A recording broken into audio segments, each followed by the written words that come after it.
étude, un enseignement. On a eu du fun, dans louange, l'adoration, avec la joie du Seigneur et la paix, mais maintenant, il y a du sérieux aussi dans l'Éternel. Amen.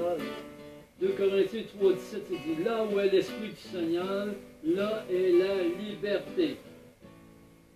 Tout ce qui enlève la liberté donnée par Dieu est contraire à son cœur. Amen. Brimer selon Jésus. Il va y avoir beaucoup d'exhortations, mais c'est pour notre bien. Jésus s'oppose clairement à ce qui brime notre liberté. Dans Matthieu 23, 4, il dit, il lit des fardeaux pesants. Les sacrificateurs mettaient des fardeaux plus pesants sur le dos des gens, sur le dos du peuple de Dieu. Matthieu 11, 28, 30, il dit, venez à moi, mon joug est doux. Léger. La loi sans amour brime, la grâce restaure. En résumé, bibliquement, brimer, c'est agir contre la liberté, l'identité et la vie abondante que Dieu a prévue pour l'homme. Si tu veux, je peux te proposer.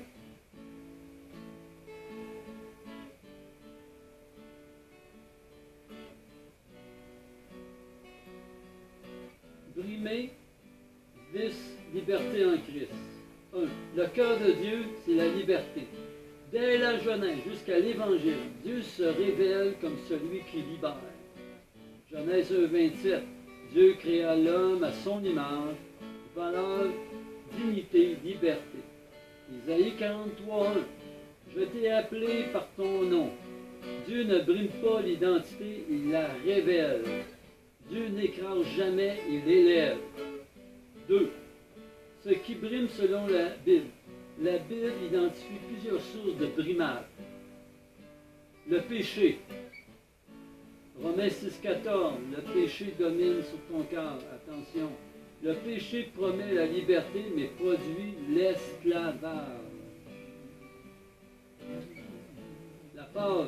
La crainte implique un châtiment. 1 Jean 4, 18. La peur paralyse, limite, empêche d'obéir à Dieu. Le légalisme religieux. Vous annulez la parole de Dieu par votre tradition. Marc 7, 13. La religion sans relation crée des fardeaux. L'accusation. L'accusateur des frères. Apocalypse 12, 10. L'accusation brime en rappelant le passé au lieu de proclamer la rédemption. Amen. 3. Jésus le libérateur. La mission de Jésus est explicitement opposée à toute forme de brimage. Il m'a envoyé pour proclamer la liberté aux captifs. Luc 4, 18. Si le Fils vous affranchit, vous serez réellement libre. Jean 8, 36. Jésus enlève le joug et n'en ajoute pas. 4. Le combat intérieur. Beaucoup de brimades sont intériorisées. Fausse croyance. Je ne vaux rien. Je ne vaux pas la peine. La culpabilité chronique. Ah, je suis trop coupable, ça, je me rejette, je m'auto-accuse, le jugement, etc. L'identité fondée sur les échecs. Paul rappelle, ne vous conformez pas au monde présent, mais soyez transformés par le renouvellement de l'intelligence. Romains 12, 2. La vérité libère l'âme. 5. L'autorité du croyant. La liberté se protège par l'autorité spirituelle. Christ nous a affranchis pour que nous demeurions fermes. Galates 5, 1. Soumettez-vous à Dieu, résistez au diable. Jacques 4, 7. La liberté se reçoit et se défend. Application pratique. Pose-toi ces questions. Qu'est-ce qui me brime aujourd'hui? Est-ce conforme au caractère de Christ? Quelle vérité biblique doit remplacer ce mensonge? Conclusion. Tout ce qui brime n'est pas de Dieu. Tout ce qui vient de Dieu libère, restaure et fait grandir.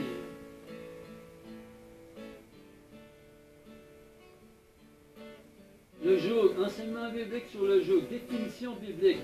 Le joug est une pièce de bois placée sur deux bœufs pour les faire avancer ensemble. Dans la Bible, il devient une image spirituelle. Le joug représente ce qui dirige, contraint ou soumet une personne à une force extérieure. Il peut être oppressif, esclavage, péché, peur, ou juste direction, apprentissage sous Dieu. Le joug qui écrase. La Bible parle souvent de mauvais joug. Ils mettent sur les hommes des fardeaux pesants. Matthieu 23, 4. Briser le joug de l'oppression. Isaïe 58, 6. Le joug de l'esclavage. Galates 5, 1.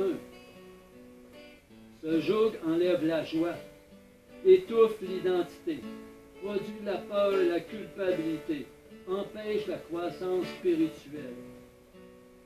Le joug de Jésus. Jésus ne supprime pas toute direction, il change de joug.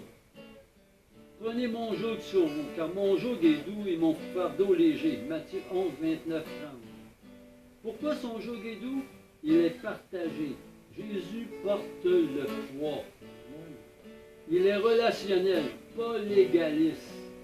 Il conduit à la vie, pas à l'épuisement. Le joug de Jésus n'écrase pas, il porte. Changer de joug. Bibliquement, être libre ne signifie pas être sans joug, mais être sous le bon joug. Quitter le joug de la performance. Quitter le joug de la peur des hommes. Quitter le joug de la culpabilité. Entrez dans le joug de la grâce. Entrez dans le joug de la vérité. Entrez dans le joug de l'identité en Christ. Vous étiez esclave. Vous êtes devenu esclave de la justice. Romains 6, 17, 18. Application spirituelle. Pose-toi des questions. Quel joug est sur mes épaules aujourd'hui? Est-ce que ce joug me rapproche de Jésus ou m'en éloigne? Est-ce qu'il produit paix ou oppression? Conclusion. Le joug que Dieu donne conduit à la liberté intérieure. Le joug qui n'est pas de Dieu conduit toujours à l'oppression. Amen. Galates 5. Explique. Galates 5. C'est pour la liberté que Christ nous a affranchis. Demeurez donc ferme et ne vous remettez pas de nouveau sous le joug de la servitude. Le contexte de Galates 5. Paul écrit à des croyants libérés par la grâce, mais menacés par un retour au légalisme. Circoncision, œuvre pour être justifiés. Nous sommes justifiés par le sang de Christ. Nous n'avons pas à être. On ne peut pas payer le prix. C'est Jésus qui a payé le prix. Le problème n'est pas la loi, mais la loi comme moyen de justification. 2. La liberté, le but de Christ. C'est pour la liberté que Christ nous a affranchis. La liberté n'est pas un bonus, c'est l'objectif du salut. Liberté de la condamnation. Liberté de la performance religieuse. Liberté de la peur de ne pas être accepté. Le joug de la servitude. 3. Ne vous remettez pas de nouveau sous le joug. Cela signifie qu'on peut être libre en Christ, mais se remettre volontairement sur un joug. Cherchez à mériter l'amour de Dieu. Ça ne se mérite pas l'amour de Dieu, c'est donné.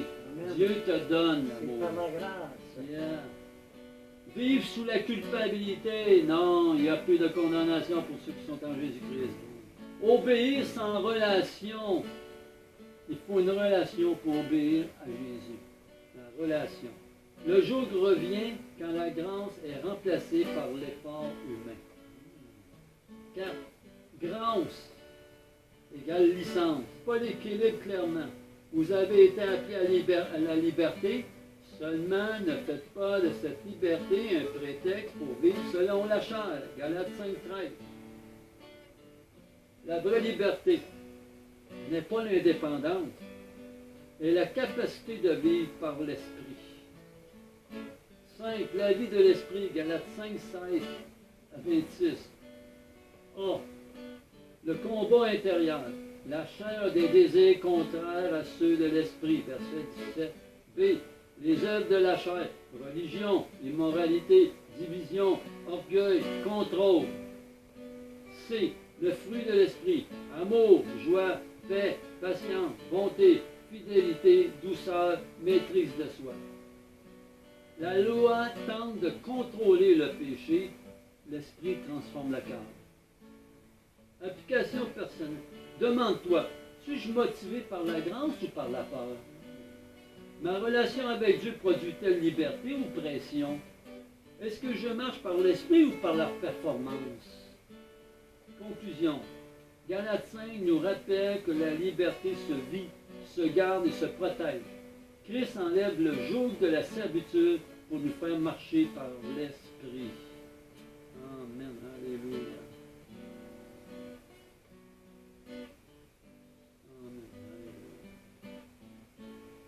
Ayant commencé par l'esprit, voulez-vous finir maintenant, finir par la chair?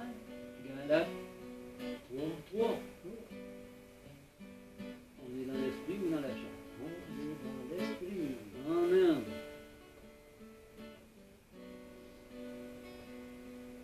Amen, alléluia. Moi, je vous remercie, Jésus. Continuez. Amen, alléluia. On a combien de minutes?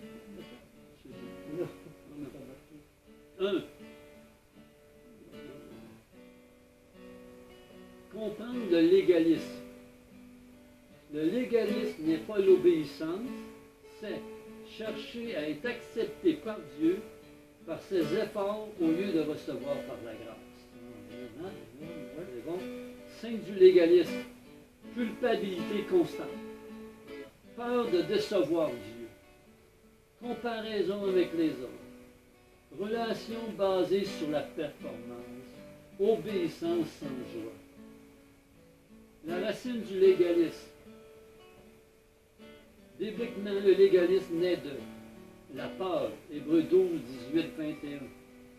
L'orgueil spirituel, se justifier soi-même. Une mauvaise compréhension de la sainteté. Un manque de révélation de l'amour du Père. Le légaliste dit, fais et Dieu t'aimera. L'Évangile dit, tu es aimé, donc tu obéis. Tu obéis parce que Dieu t'a aimé. Tu obéis parce que l'amour te pousse à obéir. C'est par l'amour. Ce que Christ a accompli, il n'y a maintenant aucune condamnation. Romains 8, 1. Vous êtes complets en lui. Colossiens 2, 10. La justice de Dieu est donnée. Romains 3, 22. Tu n'ajoutes rien à l'œuvre de la croix. Tu ne peux pas rien ajouter à l'œuvre de la croix. 4. Le rôle de la loi. La loi révèle le péché. Elle ne libère pas. Elle conduit à Christ. Galates 3, 24.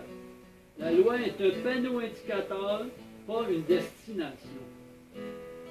5. Marcher par l'esprit, la clé. Galates 5, 16. Marcher par l'esprit, concrètement. Relation avant règle. Écoute avant performance. Transformation intérieure avant comportement. Le fruit de l'esprit remplace l'effort charnel. 6. Étape pratique pour sortir du légalisme. Renouvelle ta pensée.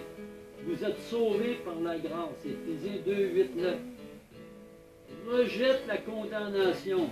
La conviction vient de Dieu, la condamnation écrase. 3. Reçois l'identité de fils. Vous avez reçu un esprit d'adoption. Romains 8, 15. Change de motivation. Obéir par amour, non par peur. Exemple de Jésus.